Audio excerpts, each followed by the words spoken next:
En este momento todos están viendo barcos, están viendo los titulares, están viendo las declaraciones que salen de Washington, Teherán y Pakistán. Y la mayoría de la gente piensa que esto se trata de una negociación. Hay un poco de negociación, pero de eso no se trata esto. Esto es una prueba de voluntad, una prueba de resistencia, una prueba para ver quién entiende el juego y quién no. Porque la pregunta que está detrás de todo lo que estamos viendo ahora mismo es realmente muy simple. ¿Quién cederá primero? ¿Será el régimen de Teherán o será el presidente Trump, el presidente de los Estados Unidos? Ahora, si no entiendes cómo piensa Irán, no puedes entender este proceso ni cómo funciona todo esto. Esto no se trata solo de política. No se trata solo de estrategia.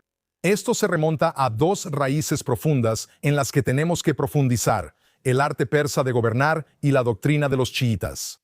Si juntas estas dos cosas, producen algo muy específico, algo que tristemente Occidente no ha entendido durante muchos años.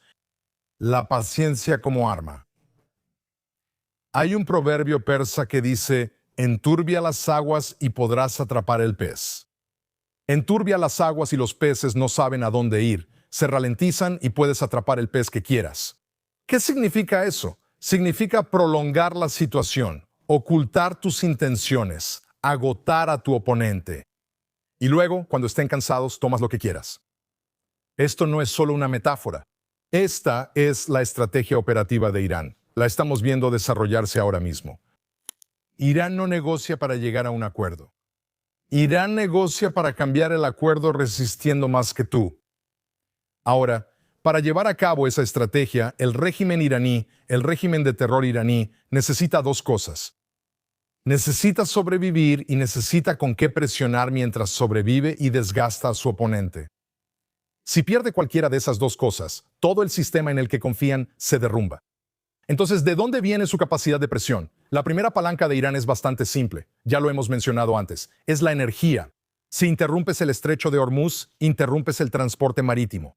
Los precios del petróleo se disparan y todo se vuelve más caro. Y de repente, Europa, que hasta ahora casi no tenía nada que ver en esto y no ha respondido a las demandas de Estados Unidos. Y hay ejemplos de España y otros países que incluso se han negado a permitir que Estados Unidos use su espacio aéreo. Están bajo presión. Europa está bajo presión. Los mercados europeos están bajo presión. Los políticos europeos están bajo presión porque los precios de nuestras tazas de café, las pantallas planas, todos los precios están subiendo. Y lo más importante, cuando llegas a la gasolinera para llenar tu auto, puedes ver cómo ese pequeño contador sigue avanzando. Vaya, este tanque me está costando mucho dinero. Y aunque Estados Unidos está relativamente aislado, es decir, obtiene su petróleo a nivel nacional, el impacto en el sistema también ha hecho que los precios del petróleo en Estados Unidos suban. Y esa presión regresa a Washington, de vuelta al presidente de Estados Unidos. Ahora, aquí está el problema para Irán. En este momento el presidente Trump no parece estar demasiado preocupado porque Estados Unidos, como acabamos de decir, está menos expuesto que Europa. Y porque él entiende algo muy crítico.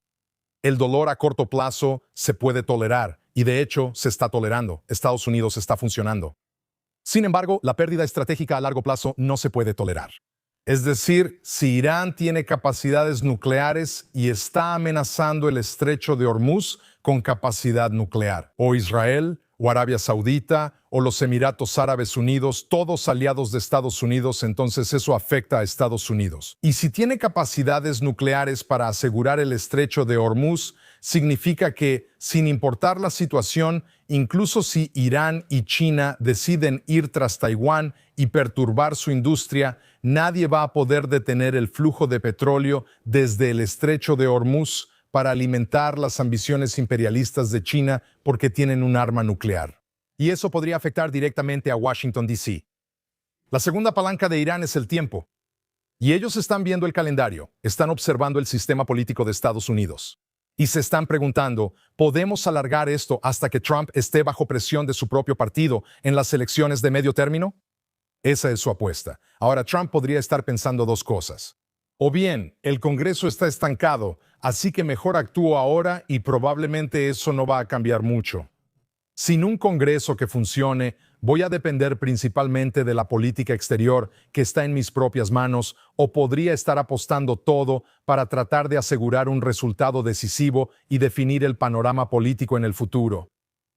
Pero Irán está apostando al tiempo. Ellos siempre apuestan al tiempo. Ahora, la tercera carta a la que Irán podría estar apostando, y creo que esta es más débil y no estoy seguro de que realmente estén apostando por ella, pero puede ser, es China. A Irán le encantaría convertir Hormuz en una confrontación entre Estados Unidos y China. Pero aquí es donde Estados Unidos ha cambiado las tornas, y esto es fundamental de entender. El estrecho de Hormuz no está cerrado para todo el transporte marítimo. No está cerrado. Los barcos pueden pasar por el estrecho de Hormuz. De hecho, Estados Unidos garantiza que los barcos podrán pasar, suponiendo que podamos limpiar todas esas minas, lo cual haremos en los próximos días, y el petróleo podrá seguir fluyendo. Solo hay una restricción. Un barco no puede cargar petróleo de los puertos iraníes. Eso es todo. Entonces, ¿qué significa eso? Un petrolero chino puede llevarse petróleo de los Emiratos Árabes Unidos. Puede llevarse petróleo de Arabia Saudita. Puede obtener petróleo de cualquier otro lugar del Golfo. Simplemente no puede obtener petróleo de Irán. Ahora, esa es la brillantez de la estrategia porque China sigue funcionando, aunque el estrecho de Hormuz esté cerrado para los barcos iraníes, lo que significa que China puede sobrevivir. No es lo ideal, pero pueden sobrevivir. Estados Unidos ha tomado el arma más poderosa de Irán y la ha convertido en una cuña entre Irán y China, porque ahora China está recibiendo su petróleo y el sistema global está funcionando, e Irán es el que está siendo aislado. Ahora piensa en la alternativa. Si Irán cierra completamente el estrecho de Hormuz y amenaza a todos los barcos, no dañan a Estados Unidos primero. Ni siquiera afectan a Europa primero. Perjudican a China. El 70% del petróleo de China proviene de Medio Oriente y el Golfo. Y ahora China tiene una elección. O va a presionar a Irán para que retroceda, o va a recurrir a Estados Unidos para reabrir la ruta. Esa es la trampa. Estados Unidos ha logrado darle la vuelta a esto. De modo que si Irán deja de enviar petróleo por el estrecho y China ya no puede obtener petróleo de los países del Golfo, China tendrá que presionar a Irán para que abra el estrecho. Ahora, déjame explicarte algo que la mayoría de la gente no entiende, y yo tampoco lo entendía antes de investigar esto a fondo. Los pozos de petróleo no son grifos, no puedes simplemente abrirlos y cerrarlos como el grifo de tu fregadero. Una vez que un pozo de petróleo está en funcionamiento, simplemente sigue fluyendo. Para detener la producción de un pozo de petróleo y taparlo, la presión en el pozo disminuye. Se acumulan fluidos en ese pozo. La infraestructura se degrada. A veces puedes reactivar ese pozo, pero a veces ni siquiera puedes reactivarlo. No importa lo que hagas, nunca obtendrás la misma producción. Vimos esto en Estados Unidos, en Texas y en Dakota del Norte. Durante la desplome de 2020, miles de pozos fueron cerrados. Algunos de ellos volvieron más débiles, pero muchos de ellos nunca regresaron porque ya no eran viables.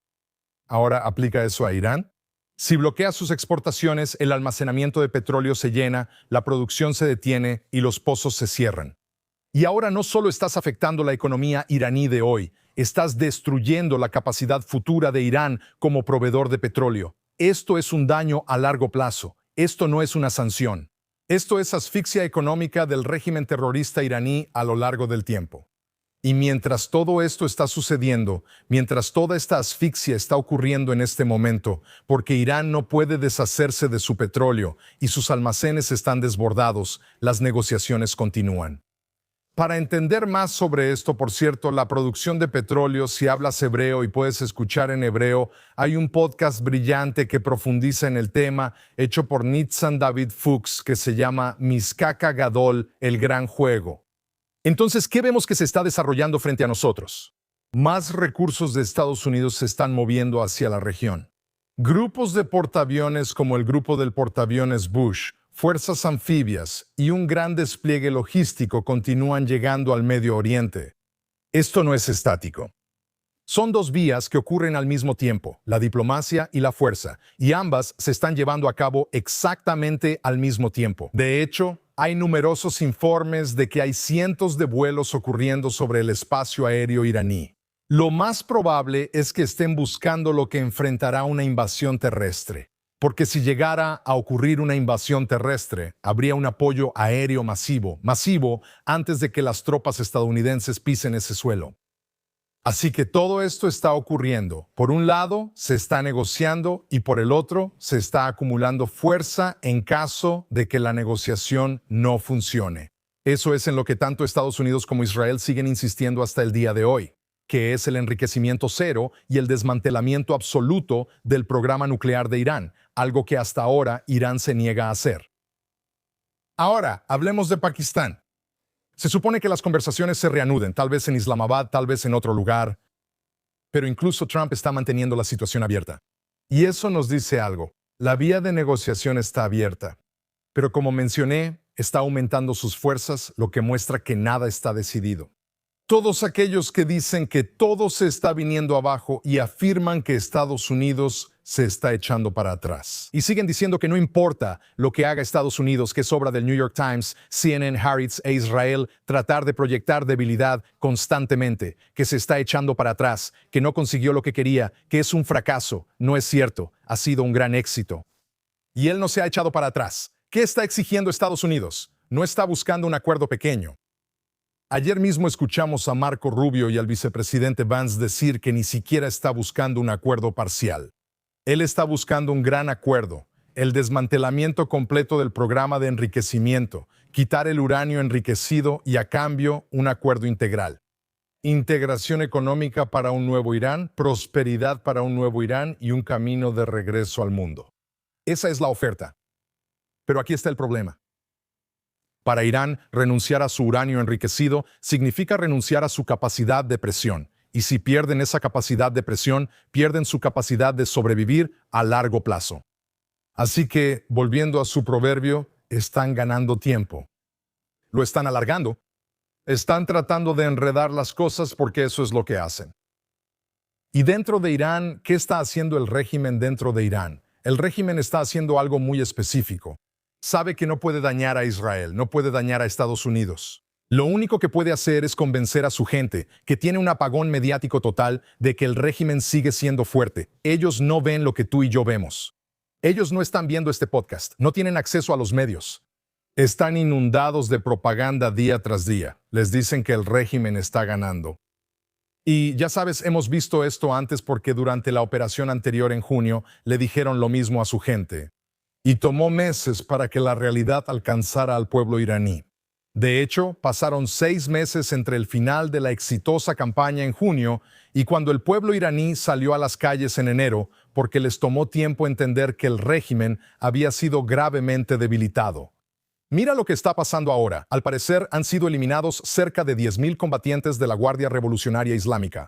Sus almacenes han sido eliminados. Su capacidad de construcción y fabricación de misiles balísticos ha sido eliminada. Así que volvemos a la pregunta principal. ¿Quién cede primero? ¿Irán se sienta a la mesa y cede? Creo que es sumamente improbable porque su estrategia es la supervivencia. ¿O el presidente Trump lleva esto más lejos? Si esto escala, hay opciones. Seguir asfixiando la economía, mantener la presión en Hormuz, incautar sus activos estratégicos como Kars y como los otros activos de los que hablamos en semanas anteriores. Y aumentar la presión interna sobre el régimen, asegurándonos de que esas personas tengan acceso a las noticias. Esto no es teórico. Esto es lo que se está preparando en este momento. Y aquí es a lo que todo esto se reduce. Si Irán cede primero, Trump obtiene una victoria histórica. Si Trump cede primero y Irán conserva su uranio enriquecido, esto habrá sido una guerra importante y habrá retrasado a Irán, pero no será una victoria histórica. Y eso también significará que el régimen sobrevive, la amenaza permanece y ellos mantienen su capacidad de presión. Y no importa cómo lo vayan a presentar, esto no es una victoria completa. Ahora quiero decir algo importante, creo, para muchos de nosotros. Esta semana, en el Día de la Memoria del Holocausto, el primer ministro Netanyahu habló sobre algo realmente profundo. Que por primera vez en 2000 años el pueblo judío no está esperando. De hecho, estamos actuando. Estamos en 1936, 37, 38 y 39 y vemos la amenaza creciendo en el horizonte. Pero esta vez estamos actuando por adelantado.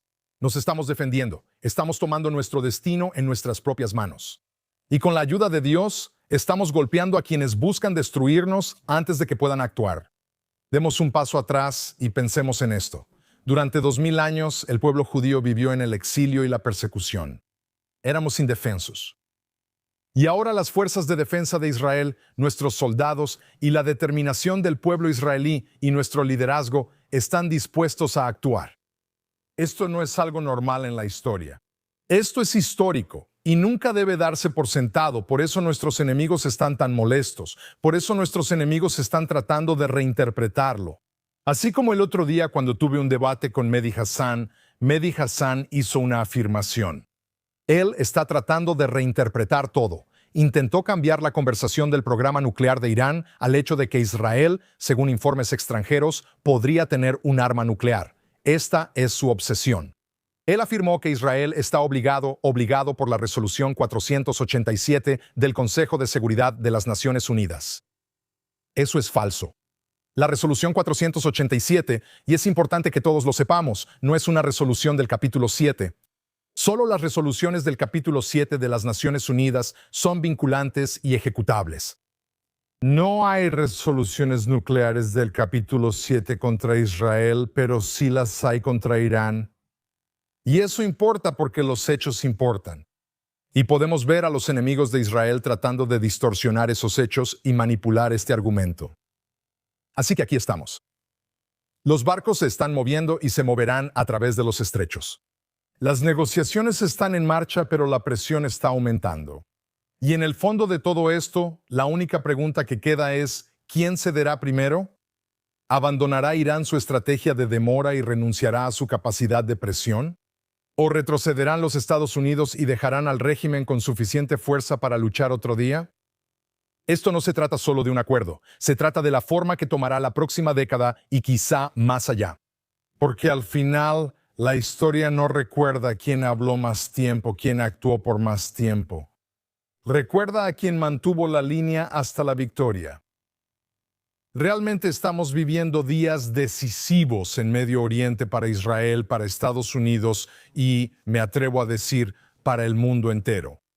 Gracias por acompañarme en este podcast de True East.